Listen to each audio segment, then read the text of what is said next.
It doesn't matter if they're 17 or 70. Your process stays the same. The only thing that should change in your process, regardless, I call it the triple P's, is the person's name, the product they're interested in, and the price. So that's the person, the product, and the price. That's the only thing that should change. It shouldn't matter if they're young or old, if they're black or white, if they're gay if they're a member of the LGBTQ community, or if they're not. None of those things should have any bearing on your process. When a person gets out the vehicle and they lock eyes with you, they're sizing you up. They're looking at your body language. Do you look like you enjoy what you do? Or do you look like you just rolled out of bed? Do you look like you can afford the product that you're promoting? Or do you look like you're just out here trying to force people to do something that you wouldn't do? Are you groomed up and look like you take pride in your work?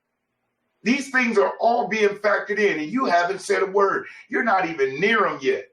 And they're already making their decision on you, first few seconds.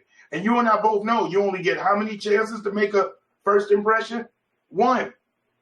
So your body language is just as important, if not more important, than how the customer's is. Because here's the fact, they can be slouching, looking crazy, ungroomed, and they can take their business anywhere they want. You are working with that store or that particular group. And so, yes, it is more important for your body language to be on point than theirs. So that's why this is in there. You might have thought I was going to get into talking about customer body language. No, what is your body language? What is your tonality? Are you saying, well, hey, this is a good option for you, the management with the work?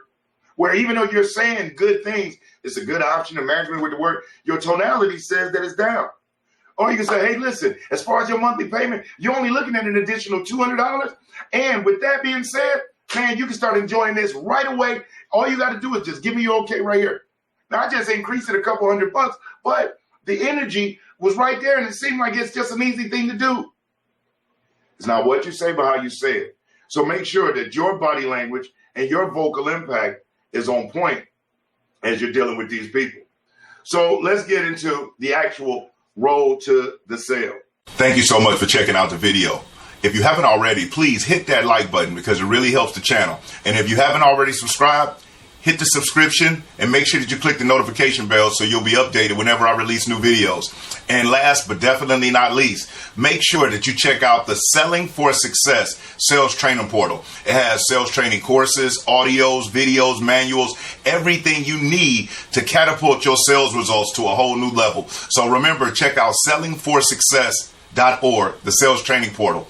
I'm Brian Maxwell saying again, thank you, and I look forward to seeing you at the top. Okay, the 10 steps. We got step 1, the greeting. Step 2, we got the qualifying or needs analysis. Step 3, vehicle selection. Number 4, we have the actual presentation. Number 5, we have the demo drive. Now, here's where things vary a little bit. Number 6, we have the service tour. Number 7, negotiation. Now, the reason why I put negotiation is that's what most people are familiar with, that term. But I'd like you to put a slash or even a cross straight through negotiation and substitute it for the word education. And I'll explain why here in a little bit. Number 8, pre-delivery. Number 9 is delivery.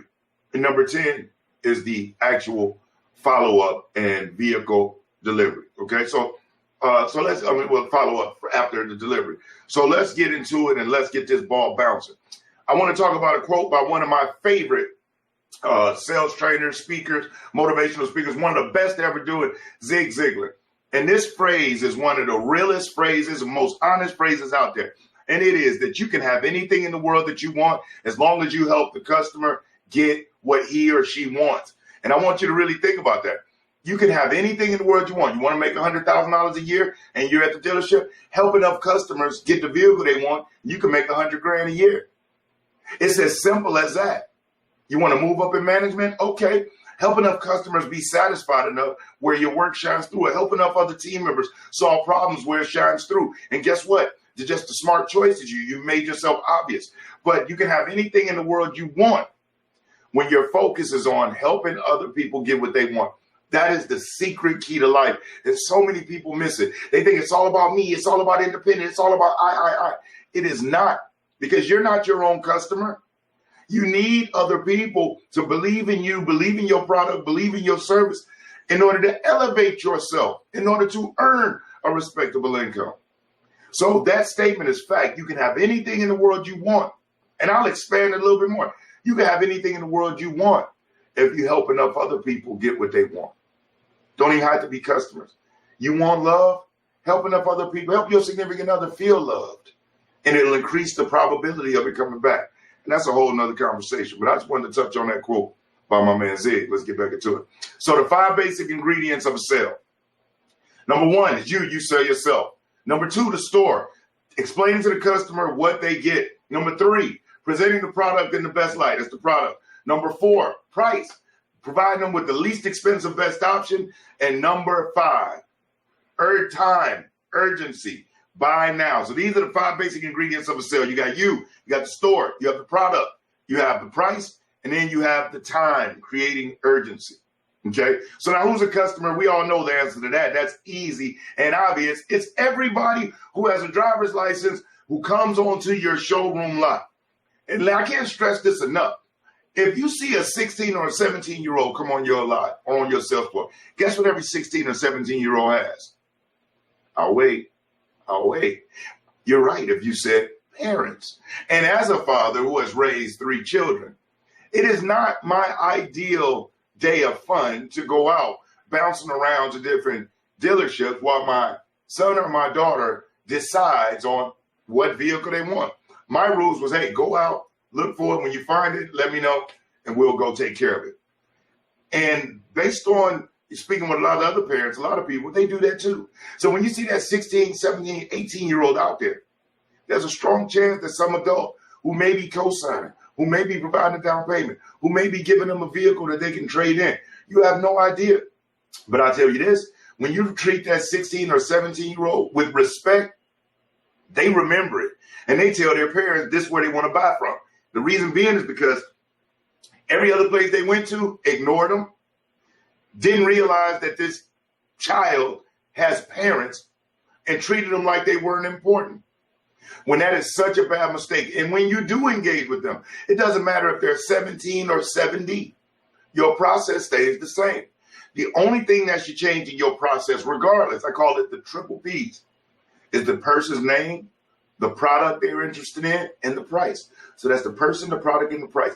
That's the only thing that should change. It shouldn't matter if they're young or old, if they're black or white, if they're gay or if they're a member of the LGBTQ community, or if they're not. None of those things should have any bearing on your process at all. And this is where people mess up. You can't track what you can't measure. And when you're constantly changing up things and, well, this person's 21 and got tattoos, so I'm going to do it this way. This person's 63, so I'm going to do it that way. You lose because you may be doing something that's effective on one customer, something that's ineffective on another. But the fact that you change up everything, the thing that's effective, you don't even realize it to continue doing it. And the thing that's ineffective, you don't even realize. So you continue doing that too.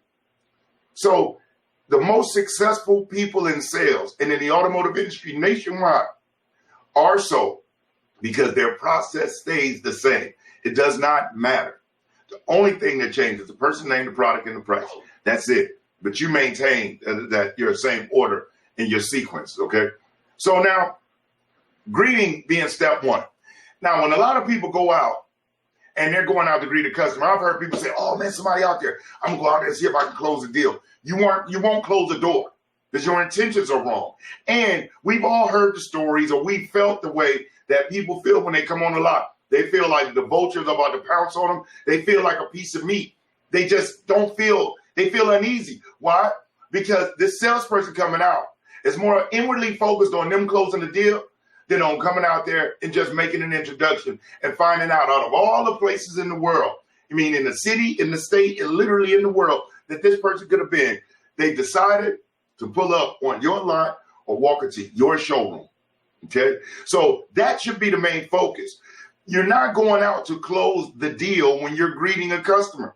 Sales, successful selling is a lot of individualized and compartmentalized successes that have to take place in their space so that when that step comes, when it's time for them to make a buying decision and you asking for their business, you've made it easier for them to make the smart, say, buying decision and do business with you at your store. But when you're trying to eat the sandwich, eat the Big Mac in one bite because you want to save you some time and you want to, you will lose. You will also be the one to lose because it's all about you when it should be all about them. So it's not about let me not waste my time. What is wasting your time?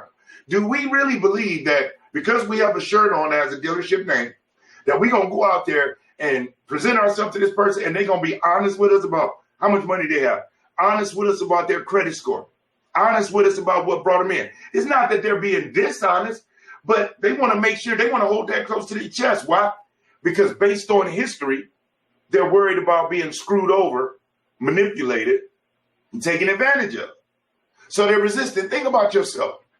Tell me that you don't have family members and friends that you love who don't know how much money you have and what type of credit you got. So for us to believe that by going out and starting off a conversation with these people in the first few minutes, asking these questions adds benefit, it doesn't. It helps that defensive wall go way up, way up. It was already up. It shoots to the sky after those because it says, watch out, be aware, selfish salesperson, only want my money, only want my business. And yes, ultimately we do want to earn their business, but you don't get it by coming out there and projecting that. You do it by helping people feel invited, feel welcomed. So how we greet is everything.